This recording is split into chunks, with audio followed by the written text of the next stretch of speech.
الحمد لله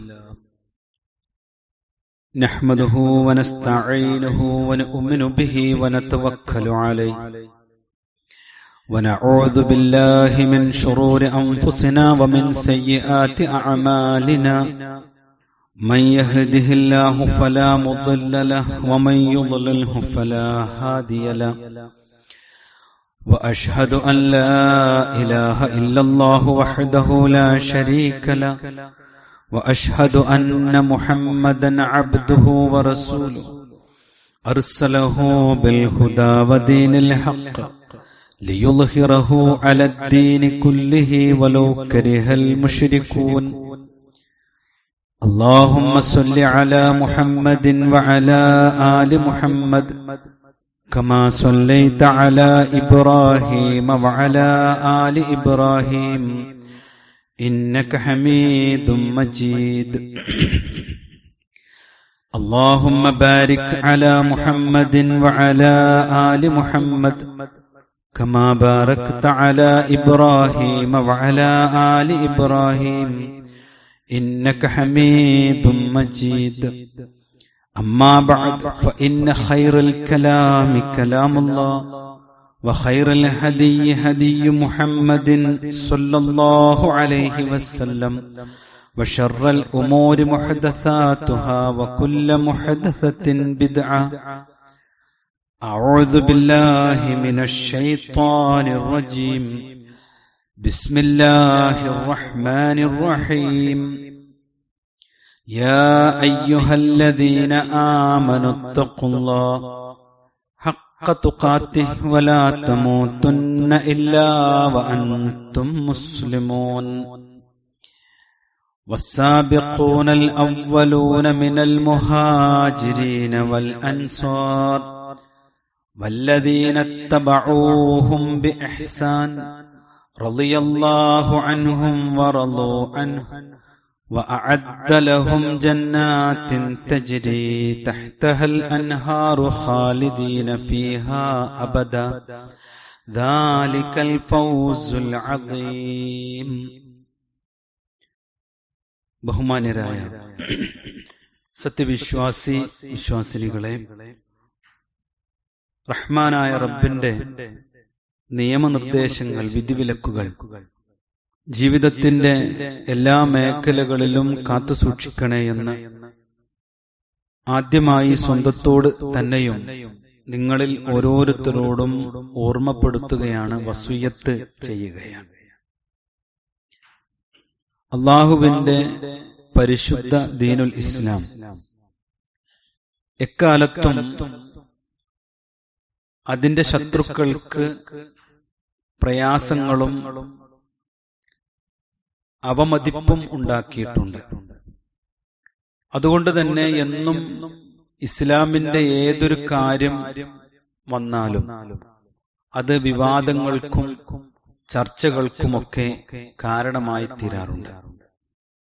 എന്തിനേറെ മുസ്ലിം ഉമ്മത്തിനിടയിലുള്ള ചെറുതും വലുതുമായ വിഷയങ്ങൾ സമൂഹത്തിൽ ചർച്ച ചെയ്യുകയും അത് മുഖേന വലിയ വസ്വാസുകൾ മനസ്സിലുണ്ടാവുകയും ചെയ്യാറുണ്ട്. പലപ്പോഴും സാധാരണക്കാരായ ആളുകൾ നിസ്സംഗതയോടുകൂടി ഒരു ചോദ്യം നമ്മളോട് ചോദിക്കും: സാധാരണക്കാരായ ഞങ്ങൾ എന്താണ് ചെയ്യുക? ഇതിലേതാണ് ശരി? ഏതിന്റെ പിന്നാലെയാണ് നന്മയുള്ളത്? ഏതിന്റെ കൂടെയാണ് സ്വർഗം ലഭിക്കുക എന്ന് ചോദിക്കുന്ന ആളുകളും മനസ്സിൽ കൊണ്ടു നടക്കുന്ന ആളുകളും ഉണ്ട്. യഥാർത്ഥത്തിൽ ആശയപരമായ കുഴപ്പങ്ങളും അല്ലെങ്കിൽ തർക്കങ്ങളുമൊക്കെ സമൂഹത്തിൽ ഉണ്ടാകുമെന്നും വിവിധ കക്ഷികളായി മനുഷ്യർ മാറുമെന്നും പ്രവാചകൻ സല്ലല്ലാഹു അലൈഹി വസല്ലമ പഠിപ്പിച്ചിട്ടുണ്ട് എന്നുള്ളതുകൊണ്ട് ആശയക്കുഴപ്പമുണ്ടാകുമ്പോൾ ക്ഷമയോടുകൂടി വർത്തിക്കുക എന്നതാണ് ഏറ്റവും പ്രധാനം. ഇതിന്റെ ഹക്ക് എന്താണ് എന്ന് മനസ്സിലാക്കണം എന്ന ആഗ്രഹത്തോടു കൂടിയുള്ള ക്ഷമയാണ് ഉണ്ടാവേണ്ടത്. റസൂലുള്ളാഹി സ്വല്ലല്ലാഹു അലൈഹി വസല്ലമ ആശയക്കുഴപ്പവും കക്ഷിത്വവും ഒക്കെ ഉണ്ടാകുമെന്ന് ഇസ്ലാം സമ്പൂർത്തീകരിച്ച മതത്തെക്കുറിച്ച് പ്രവചിക്കുകയാണ് ഉണ്ടായത്. റസൂലുള്ളാഹി സ്വല്ലല്ലാഹു അലൈഹി വസല്ലമ പറഞ്ഞ ഹദീസ് വളരെ പ്രസിദ്ധമാണ്.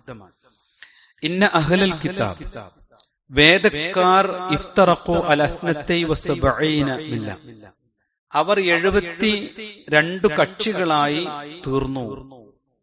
വ ഇന്ന ഹാദിഹിൽ ഉമ്മ, എന്റെ ഉമ്മത്ത് ലതഫ്തരിഖു ലതഫറഖു അലാ 73 മില്ല, എന്റെ ഉമ്മത്ത് തതഫറഖു അലാ 73 മില്ല, 73 കക്ഷികളായി പിരിയുകയാണ് ചെയ്യുക.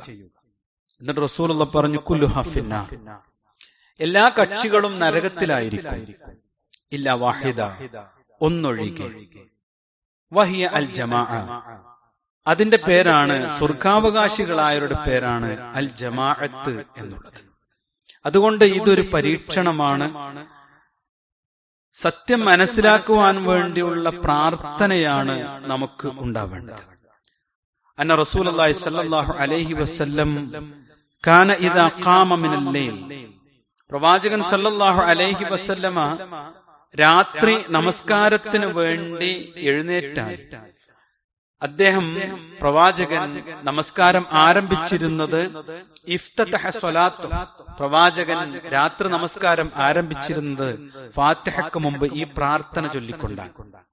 അല്ലാഹുമ്മ റബ്ബി ജിബ്രായീല വ മീകായീല വ ഇസ്രാഫീല ഫാത്തിറസ് സമാവാതി വൽ അർദ് ആലിമൽ ഗൈബി വശഹാദ അൻത തഹ്കുമു ബൈന ഇബാദിക ഫീമാ കാനൂ ഫീഹി യഖ്തലിഫൂൻ.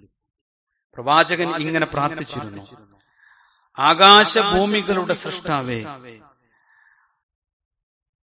ഗൈബിന്റെയും ഷഹാദത്തിന്റെയും ദൃശ്യത്തിന്റെയും അദൃശ്യത്തിന്റെയും അല്ലാഹുവേ, ആലിമേ, വ അൻത തഹ്കുമു ബൈന ഇബാദിക ഫീമാ കാനൂ ഫീഹി യഖ്തലിഫൂൻ, നിന്റെ ദാസന്മാർക്കിടയിൽ അവർ ഭിന്നിച്ചുകൊണ്ടിരിക്കുന്ന വിഷയത്തിൽ നീ തന്നെയാണ് വിധി കൽപ്പിക്കുന്നത്.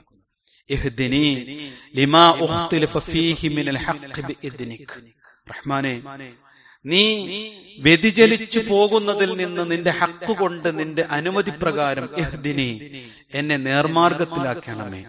ഇന്നക തഹ്ദീ മൻ തശാ ഇലാ സിറാത്തിൻ മുസ്തഖീം, നീ ഉദ്ദേശിക്കുന്നവരെ നേരായ മാർഗത്തിൽ ആക്കുന്നവനല്ലോ.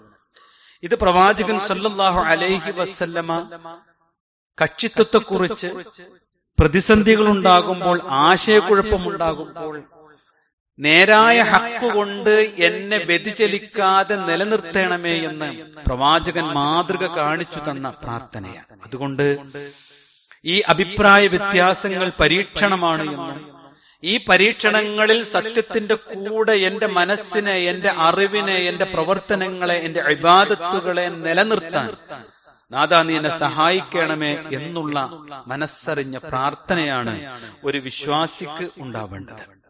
സഹോദരങ്ങളെ, നമ്മൾ അറിയേണ്ടുന്ന വലിയൊരു സത്യമുണ്ട്. കാരണം ജീവിതത്തിൽ അല്ലാഹു സുബ്ഹാനഹു വ തആല തഖ്വയോടുകൂടി ജീവിക്കുന്ന മനുഷ്യർക്ക്, സൂക്ഷ്മതയോടുകൂടി ജീവിക്കുന്നവർക്ക്, അള്ളാഹുവിന്റെ ഇഷ്ടദാസന്മാരായി ജീവിക്കാൻ ആഗ്രഹിക്കുകയും പരിശ്രമിക്കുകയും ചെയ്യുന്നവർക്ക് ശരിയും തെറ്റും തിരിച്ചറിയുവാനുള്ള പ്രത്യേകമായ സഹായം അള്ളാഹു നൽകും. അള്ളാഹു നമ്മെ അനുഗ്രഹിക്കുമാറാവട്ടെ.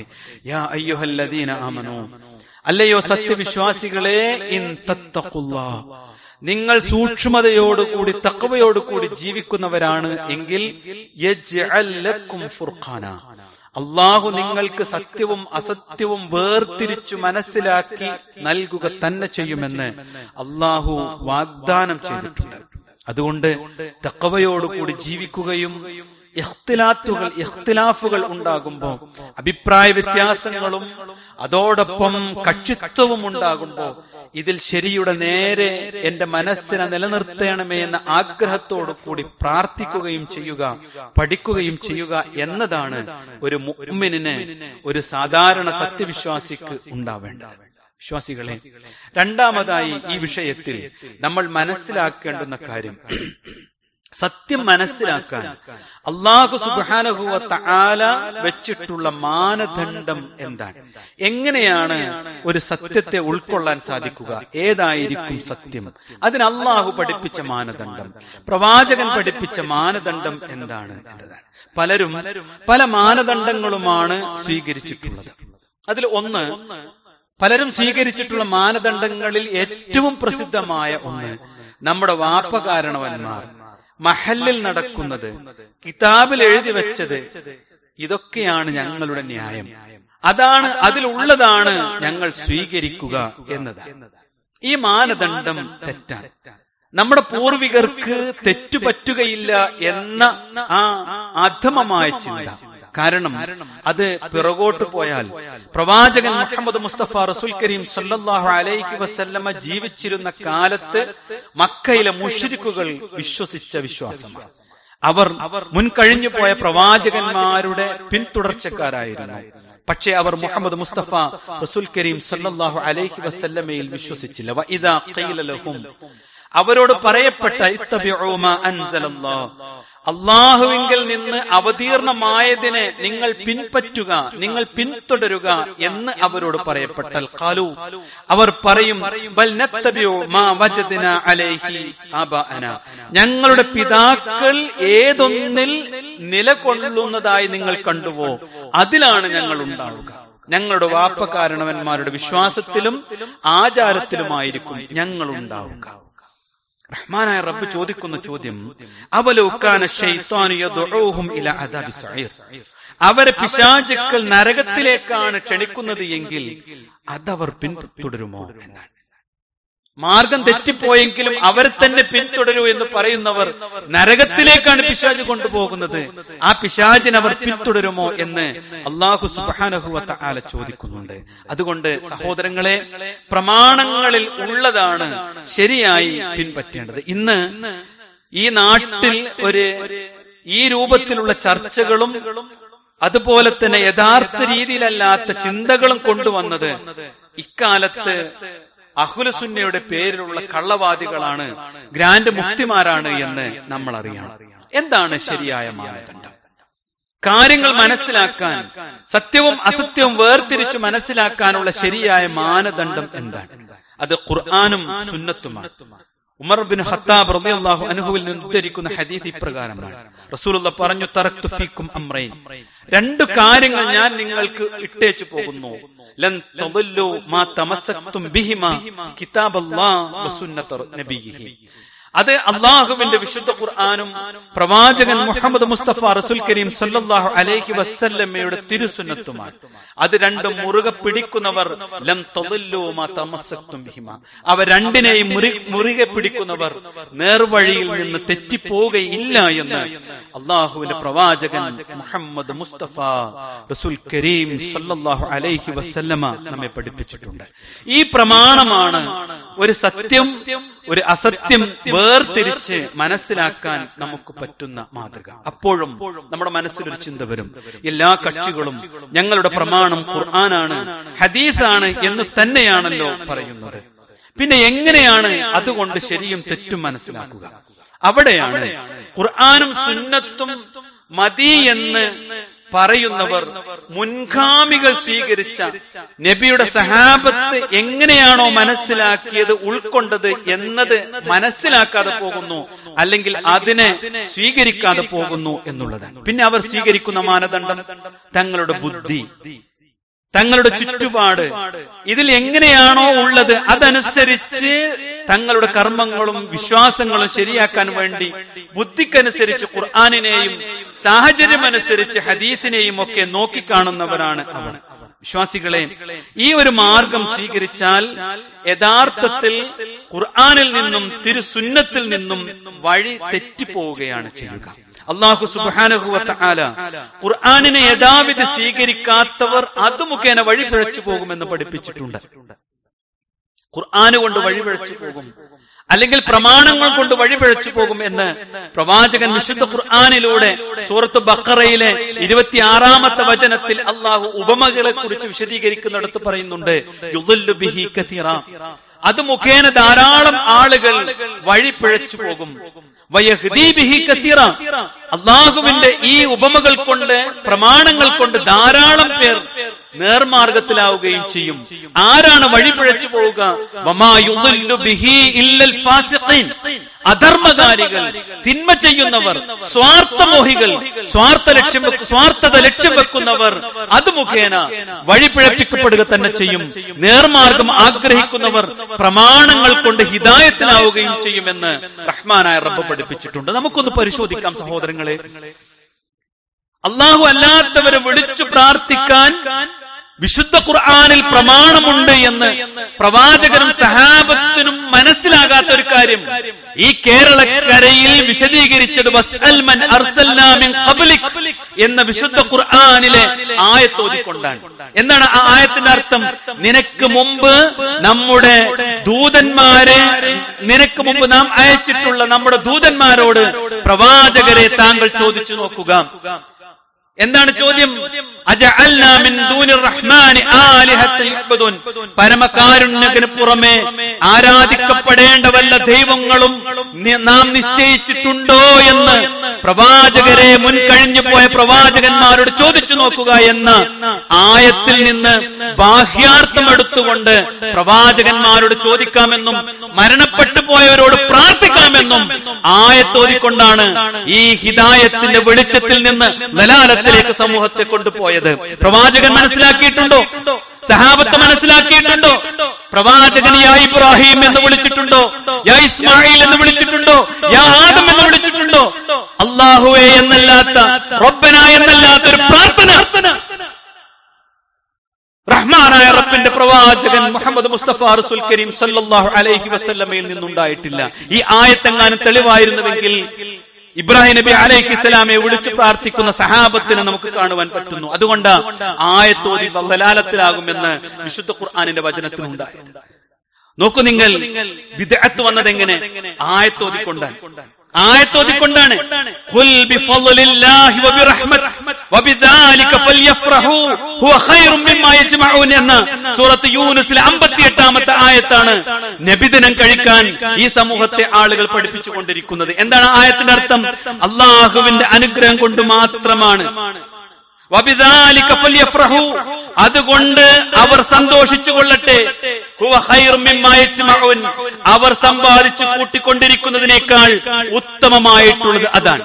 ഇത് പ്രവാചകന്റെ ജന്മദിനത്തിന് തെളിവാണ് എന്നാണ് ഈ പൗരോഹിത്യം സമൂഹത്തെ പഠിപ്പിക്കുന്നത്. എന്നാൽ പ്രവാചകൻ സല്ലല്ലാഹു അലൈഹി വസല്ലമ ജീവിച്ചിരുന്നു, സഹാബത്ത് ജീവിച്ചിരുന്നു, അവരുടെയൊക്കെ മരണം സംഭവിച്ചു. പ്രവാചകന് ശേഷം ജീവിച്ച സഹാബത്തുണ്ട്, പ്രവാചകന് ശേഷം ജീവിച്ച ഭാര്യയുണ്ട്, ആയിഷ ബീവിയുണ്ട്. ആരെങ്കിലും ഈ ആയത്തോതി പ്രവാചകന്റെ നബിദിനമാണ് നമുക്ക് ആഘോഷിക്കാനുള്ളത് എന്ന് പറഞ്ഞിട്ടുണ്ടോ? ആഘോഷിച്ചിട്ടുണ്ടോ? എന്താ? ഖുൽ ബിഫളില്ലാഹ്, മുഫസ്സിറുകൾ പറഞ്ഞു അൽ ഇസ്ലാം, അത് ഇസ്ലാമാണ്. ആ ഇസ്ലാം കൊണ്ട് അവർ സന്തോഷിക്കട്ടെ. വബിറഹ്മതി, ആ റഹ്മത്ത് എന്താണ്? അല്ലാഹുവിന്റെ ഖുർആൻ, അതാണെന്ന് പഠിപ്പിക്കപ്പെട്ട ആ ഉത്തമമായ ആയത്തിനെ ദുർവ്യാഖ്യാനിച്ചുകൊണ്ടാണ് ഈ സമൂഹം വഴികേടിലേക്ക് പോയത്.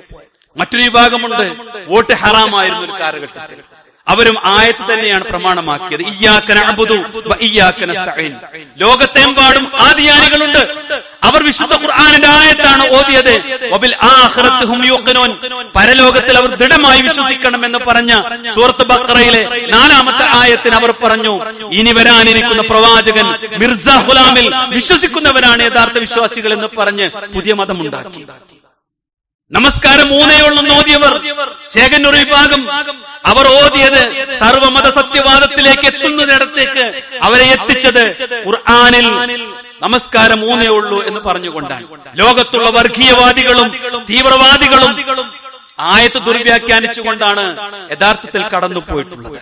വിശ്വാസികളെ, ജീവിതത്തിൽ അല്ലാഹു സുബ്ഹാനഹു വ തആല അനുഗ്രഹമായി ഇറക്കിയിട്ടുള്ള വിശുദ്ധ ഖുർആനിനെ യഥാവിധി മനസ്സിലാക്കാതെ പോകുന്നിടത്താണ് വഴിപ്പിഴവ് സംഭവിക്കുക. അപ്പൊ എങ്ങനെ ശരിയായ പ്രമാണം മനസ്സിലാകും? അല്ലാഹുവിന്റെ റസൂൽ പറഞ്ഞു, ഫഖീല ലഹു മൽ വാഹിദ്, സ്വർഗത്തിലേക്ക് പ്രവേശിക്കുന്ന ആ കക്ഷി ആരാണ് റസൂലേ? അതിന് മറുപടിയായി റസൂലുള്ളാഹി പറഞ്ഞു, മാ അന അലൈഹി അൽ യൗമ വ അസ്ഹാബി, ഞാനും എന്റെ സഹാബത്തും ഇന്ന്, അൽ യൗം ഇന്ന് എന്നാണ്. പ്രവാചകൻ ജീവിച്ചിരിക്കുന്ന കാലത്ത് എങ്ങനെയാണോ അള്ളാഹുവിന്റെ ഖുർആനിനെ മനസ്സിലാക്കിയത്, പ്രവാചകന്റെ ഹദീസുകൾ എങ്ങനെയാണോ ജീവിതത്തിൽ പാലിച്ചത്, അങ്ങനെ ജീവിക്കുന്നവരാണ് സ്വർഗത്തിലേക്ക് എത്തുന്ന ഏക കക്ഷി എന്ന് റഹ്മാനായ റബ്ബിന്റെ റസൂൽ സല്ലല്ലാഹു അലൈഹി വസല്ലം നമ്മെ പഠിപ്പിക്കുന്നു. അതുകൊണ്ട് നമ്മുടെ ജീവിതത്തിൽ അടിസ്ഥാന പ്രമാണം ഖുർആനും ഹദീസുമാണ്. അതിനെ മനസ്സിലാക്കേണ്ടത് പ്രവാചകന്റെ കാലത്ത് എങ്ങനെ ഇത് ജീവിതത്തിൽ പകർത്തുന്ന 24 വർഷം കൊണ്ട് പ്രവാചകൻ ഒരു സമൂഹത്തെ എങ്ങനെയാണ് പരിവർത്തിപ്പിച്ചത്, അവർ എന്ത് വിശ്വാസം കൊണ്ട് നടന്നു, ഏത് ആരാധനകൾ കൊണ്ട് നടന്നു, ഏതൊക്കെ കർമ്മങ്ങളാണ് സ്വർഗത്തിലേക്കുള്ള വഴിയായി സ്വീകരിച്ചത് എന്ന് ചരിത്രത്തിൽ ഒരു മാറ്റവും വരുത്താത്ത വിധം പ്രമാണങ്ങൾ ഏറ്റവും സുന്ദരമായി ഖിയാമത്ത് നാൾ വരെ അള്ളാഹു നിലനിർത്തുമെന്ന് ബോധ്യപ്പെടുത്തിയിട്ടുണ്ട്. അതിലേക്കുള്ള തിരിച്ചുപോക്കാണ് അള്ളാഹു സുബ്ഹാനഹു വ തആലയിലേക്ക്, സ്വർഗത്തിലേക്ക് എത്തുവാനുള്ള ഏകമാർഗം. അതിനെ തെറ്റിക്കുന്ന ഏതൊക്കെ ചർച്ചകളുണ്ടോ, ഏതൊക്കെ വ്യതിയാന കക്ഷികളുണ്ടോ, അവർക്ക് മുമ്പിൽ ഖുർആനും സുന്നത്തും വെച്ച് സഹാബത്തിന്റെ ചരിത്രം പരിശോധിച്ച് നബിയും സഹാബത്തും ജീവിച്ച ആ 23 വർഷക്കാലത്തെ അനുധാവനം ചെയ്യാൻ നാം തീരുമാനിച്ചാൽ നമ്മളെ ആളുകൾ അറിയാതെ വിളിച്ചു പോകും, അവൻ സലഫിയാണ്, അവൻ മുജാഹിദാണ് എന്ന്. കാരണം സലഫ് സ്വാലിഹീങ്ങളുടെ മാർഗം പിൻപറ്റുമ്പോഴാണ് യഥാർത്ഥ വിശ്വാസികളായി തീരുക. അള്ളാഹു അനുഗ്രഹിക്കുമാറാവട്ടെ.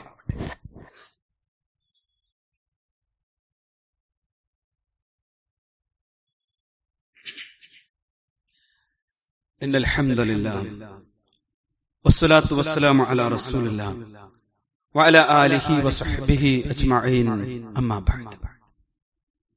സ്നേഹാദരണീയരായ സത്യവിശ്വാസി വിശ്വാസിനികളെ, റഹ്മാനായ റബ്ബിന്റെ കൽപ്പനകൾ ജീവിതത്തിൽ പാലിക്കണേ എന്ന് ഒരിക്കൽ കൂടി ഓർമ്മപ്പെടുത്തുകയാണ്. അള്ളാഹുവിന്റെ വിശുദ്ധ ഖുർആൻ, പ്രവാചകന്റെ തിരുസുന്നത്ത്, അത് യഥാവിധി മനസ്സിലാക്കുമ്പോൾ അവനെ അള്ളാഹു വിളിക്കുന്ന യഥാർത്ഥമായ പേരാണ് മുഅ്മിൻ എന്നുള്ളത്. വിശുദ്ധ ഖുർആൻ യഥാർത്ഥ വിശ്വാസികളുടെ സ്വഭാവ ഗുണങ്ങളും ഇത്തിബാഉം വിശദീകരിക്കുന്ന ആയത്ത് വസ്സാബിഖൂനൽ അവ്വലൂന മിനൽ മുഹാജിരീന വൽ അൻസാർ, ആദ്യമായി മുന്നോട്ട് വന്നവർ ആരാണ്? അള്ളാഹുവിന്റെ ദീനിനെ സ്നേഹിക്കാൻ മക്കയിൽ ഏതാനും ആളുകളായി ജീവിക്കുകയും അവർ ഹിജ്റ പോവുകയും അങ്ങനെ മദീനയിൽ അവരെ സ്വീകരിച്ച് അവിടെ ഉള്ള ആളുകൾ അൻസാറുകളായി തീരുകയും ചെയ്ത് സ്നേഹത്തോടു കൂടി വളർന്ന ഒരു ഇസ്ലാമിക ഉമ്മത്തുണ്ട്. അതാണ് ആദ്യമായി മുന്നോട്ട് വന്നവർ. അവരുടെ മാതൃകയാണ് ഇസ്ലാമിക ജീവിതത്തിന്റെ അടിസ്ഥാനം. എന്നിട്ട് റഹ്മാനായ റബ്ബ് പറഞ്ഞു, വല്ലദീന തബഊഹും ബിഇഹ്സാൻ, അവരെ സുകൃതം കൊണ്ട് അവരെ പിന്തുടർന്നവരും. അതെ, പുണ്യം ചെയ്ത് സൽക്കർമ്മങ്ങൾ ചെയ്ത് ആ പ്രവാചകനെയും സഹാബത്തിനെയും പിന്തുടരാൻ നമുക്ക് സാധിക്കണം. അവർ വിശ്വസിച്ചതിന്റെ അപ്പുറത്തേക്ക് വിശ്വസിക്കേണ്ടുന്ന, അവർ ആചരിച്ചതിന് അപ്പുറത്തേക്ക് ആചരിക്കേണ്ടുന്ന, അവർ അനുഷ്ഠിച്ചതിന് അതിനപ്പുറത്തേക്ക് അനുഷ്ഠിക്കേണ്ടുന്ന ഒരു ഗതികേട് യഥാർത്ഥ മുഅ്മിനിനില്ല. അവർ വിശ്വസിച്ചതിനെ കൊച്ചാക്കി കാണേണ്ടതിനോ ആ പ്രവാചകനിൽ നിന്ന് വന്ന സഹീഹായ ഒരു ഹദീസ് ബുദ്ധിക്ക് ഉൾക്കൊള്ളാൻ സാധിക്കുന്നില്ല, അല്ലെങ്കിൽ ഇങ്ങനെയല്ല പൂർവികർ ചെയ്തതെന്ന് പറഞ്ഞ് തള്ളേണ്ടുന്നതോ ഒരു ഗതികേട് യഥാർത്ഥ മുഅ്മിനിനുണ്ടാവുകയില്ല. അതുകൊണ്ടാണ് അല്ലാഹ് പറഞ്ഞത്, മുൻഗാമികളായ ആദ്യമായി ഇസ്ലാമിലേക്ക് വന്ന മുന്നോട്ട് വന്ന മുഹാജിറുകളെയും അൻസാറുകളെയും അവരെ പിൻപറ്റി സുകൃതം ചെയ്തുകൊണ്ട് സൽക്കർമ്മം ചെയ്തുകൊണ്ട് പിന്തുടരുകയും ചെയ്തവർ. എന്താണ് അവർക്കുള്ള ഗുണം? റളിയല്ലാഹു അൻഹും വറളൂ അൻഹു, അവരെ അല്ലാഹു തൃപ്തിപ്പെട്ടിരിക്കുന്നു, അല്ലാഹു അവരെയും തൃപ്തിപ്പെട്ടിരിക്കുന്നു. നബി ജീവിച്ചതുപോലെ സഹാബത്ത് ജീവിച്ചതുപോലെ ജീവിച്ചാലേ അള്ളാന്റെ തൃപ്തി കിട്ടുള്ളൂ. അല്ലാതെ ഇത് കക്ഷിത്വത്തിന്റെ വർത്തമാനമല്ല, ഇതൊരു വാശിയുടെ വർത്തമാനമല്ല. വിശ്വാസികളെ, പലപ്പോഴും ഈ സൊസൈറ്റി, ഈ സമൂഹം നമ്മെ നേർവഴിയിൽ നിന്ന് വ്യതിചലിപ്പിക്കാനാണ് ശ്രമിക്കുക. പിശാച് കൂടെയുണ്ട്. അതുകൊണ്ട് ഞാൻ നിൽക്കുന്ന വഴി എന്റെ പ്രവാചകന്റെ വഴിയാണ് എന്ന് നമ്മൾ ഉറപ്പുവരുത്തണം. എന്താ പ്രതിഫലം എന്നറിയോ? ഈ ദുനിയാവ് കുറച്ചേ ഉള്ളൂ സുഹൃത്തുക്കളെ. ഒന്ന് പഠിക്കണ്ടേ നമ്മള്? ഏതാ ശരി? അള്ളാഹു അവർക്കൊരുക്കി വെച്ചിട്ടുണ്ട് ജന്നാത്തിൻ തജ്രി തഹ്തഹൽ അൻഹാർ, താഴ്ഭാഗത്തിലൂടെ അരുവികൾ ഒഴുകുന്ന സ്വർഗം. ഖാലിദീന ഫീഹാ അബദ, അവർ എന്നെന്നും അതിൽ ശാശ്വതരായിരിക്കും. ദാലിക്കൽ ഫൗസുൽ അളീം, അതാണ് ഏറ്റവും ഉത്തമമായ വിജയം എന്ന് അല്ലാഹു പഠിപ്പിച്ചിട്ടുണ്ട്. ദുനിയാവിൽ വിജയിക്കാനും തോൽക്കാനും ഒന്നും സമയമില്ല. യഥാർത്ഥത്തിൽ നമുക്ക് പരലോകത്ത് രക്ഷപ്പെടേണ്ടതുണ്ട്. അതുകൊണ്ട് ഈ മുൻഗാമികളുടെ മാർഗം സ്വീകരിച്ച് സഹാബത്തിന് അനുധാവനം ചെയ്യുമ്പോൾ നമ്മുടെ ഓരോ കർമ്മങ്ങളും വിലയിരുത്തി പരിശോധിക്കുവാൻ പറ്റും. എങ്ങനെയാണ് എന്റെ നമസ്കാരം? പ്രവാചകൻ പഠിപ്പിച്ചത് പ്രകാരമാണോ? എങ്ങനെയാണ് എന്റെ സക്കാത്ത്? അള്ളാഹിന്റെ റസൂല് പഠിപ്പിച്ചതുപോലെയാണോ? എങ്ങനെയാണ് എന്റെ ഹജ്ജ്? എങ്ങനെയാണ് എന്റെ കുടുംബജീവിതം? എങ്ങനെയാണ് എന്റെ സമ്പാദ്യം? എങ്ങനെയാണ് എന്റെ കച്ചവടം? ഏതിലേക്ക് നോക്കിയാലും വെളിച്ചം വീശുന്ന പ്രവാചകന്റെയും അനുചരന്മാരുടെയും ജീവിതം നമുക്ക് കാണുവാൻ പറ്റും. അതിലേക്കൊരു തിരിച്ചു നടത്തമുണ്ട്. അതാണ് സലഫു സ്വാലിഹീങ്ങളുടെ മാർഗം. അതാണ് അഹ്ലുസുന്ന വൽ ജമാഅത്തിന്റെ മാർഗം. അവിടെയാണ് സ്വർഗത്തിന്റെ വഴിയുള്ളത് എന്ന് നമ്മൾ തിരിച്ചറിയണം. പഠിക്കാനും ഉൾക്കൊള്ളുവാനും തിരുത്തുവാനും മുന്നോട്ട് ഗമിക്കുവാനുള്ള ആർജവം നേടുവാനും നമുക്ക് സാധിക്കണം. അള്ളാഹു അനുഗ്രഹിക്കുമാറാവട്ടെ. സഹോദരങ്ങളെ, പലരും നമ്മിൽ നിന്ന് എത്ര പെട്ടെന്നാണ് വിട്ടുപിരിഞ്ഞു പോകുന്നത്. നമ്മുടെ മഹല്ലുമായി ബന്ധപ്പെട്ട് ജീവിച്ചിരുന്ന പള്ളിക്കുന്നിലെ ഹംസ സാഹിബും കഴിഞ്ഞ ആഴ്ചയിൽ നെല്ലിപ്പുഴയിലെ മറ്റത്തൂർ മൊയ്തു സാഹിബും ഒക്കെ നമ്മൾ വിട്ടുപോയി. നമ്മളും വിട്ടുപോകാൻ കാത്തിരിക്കുന്നവരാണ്. ഈ തൗഹീദിന്റെ മാർഗത്തിൽ ഉറച്ചു നിന്ന് മുന്നോട്ട് പോകാനും അങ്ങനെ തന്നെ മരണപ്പെടുവാനും നമുക്ക് സാധിക്കേണ്ടതുണ്ട്. മരണപ്പെട്ടു പോയ നമ്മുടെ ആ സഹോദരങ്ങളുടെ ഖബറിടം റഹ്മാനായ റബ്ബ് വിശാലമാക്കി കൊടുക്കുമാറാവട്ടെ.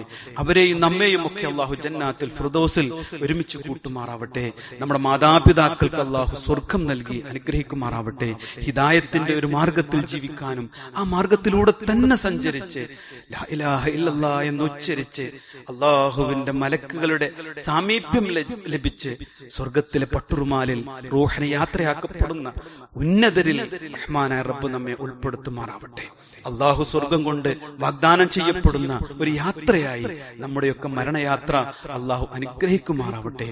അല്ലാഹുമ്മ اغفر للمؤمنين والمؤمنات والمسلمين والمسلمات والأحياء منهم والأموات إنك مجيب الدعوات يا قاضي الحاجات. اللهم أجرنا من النار، اللهم أجرنا من النار، اللهم أجرنا من النار. ربنا آتنا في الدنيا حسنة وفي الآخرة حسنة وقنا عذاب النار.